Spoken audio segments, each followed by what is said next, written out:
আবার উল্টো আওয়ামী লীগ 230 পেয়েছে 49 সিট পেয়ে, সংসদ নির্বাচন যেমন সরকারকে জিজ্ঞেস করবে না। সো টেকনিক্যালি স্থানীয় সরকার নির্বাচন কিন্তু সরকার নির্বাচন কমিশনকে নাও দিতে পারে, ও যদি দেয় নির্বাচন কমিশন করবে। সো আমরা কনস্টিটিউশন অ্যামেন্ড করে এখানে যোগ করতে বলেছি স্থানীয় সরকার নির্বাচনও কেয়ারটেকারের অধীনে, যদি এটা তার জায়গা থেকে হয় এটা একটা, আর না হলে এটা নির্বাচন কমিশনের এখতিয়ারের মধ্যে নিয়ে আসা, মানে ও সংসদ নির্বাচন যেমন সরকারকে জিজ্ঞেস করবে না, ঠিক একইভাবে স্থানীয় সরকারও। সো এটা অ্যামেন্ড করতে হবে। আর বাইরে বেশিরভাগগুলো সাজেশন যেগুলো আইন, ধরুন আরপিওর প্রচুর অ্যামেন্ডমেন্ট আমরা করেছি, ধরে ধরে আমরা লিখেও দিয়েছি।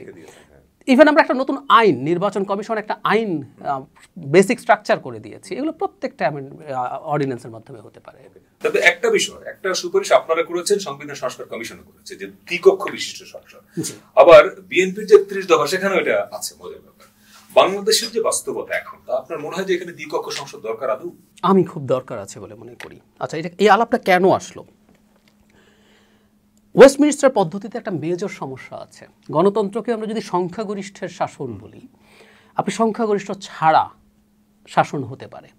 এমনকি সংখ্যাগরিষ্ঠতা নিশ্চিত করার জন্য পৃথিবীর কিছু দেশ, ফ্রান্সে, ইভেন টার্কিতে, আপনাকে সংখ্যাগরিষ্ঠ হতে হবে। যদি ফার্স্ট রাউন্ডে কেউ 50% প্লাস 1 ভোট না পায়, কাস্টেড ভোটের সর্বোচ্চ 2 জনকে নিয়ে আবার সেকেন্ড রাউন্ডের ইলেকশন হবে। মালদ্বীপসেও হয়। মানে আপনাকে সংখ্যাগরিষ্ঠ হতে হবে, না হয় আপনার আসলে ক্ষমতা যাওয়ার কোনো নৈতিকতা তৈরি হয় না।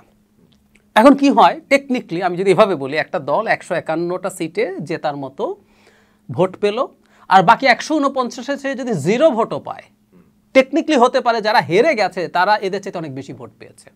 পসিবল। আমি ছোট উদাহরণ দিই, 2008 সালের নির্বাচনে 7% ভোট পেয়ে 27টা সিট পেয়েছিল জাতীয় পার্টি, আর বিএনপি 32% ভোট পেয়ে 30টা সিট পেয়েছিল। ও 32-33% ভোটে প্রপোর্শনালি যদি সে সিট পেত, 100 সিট পেত।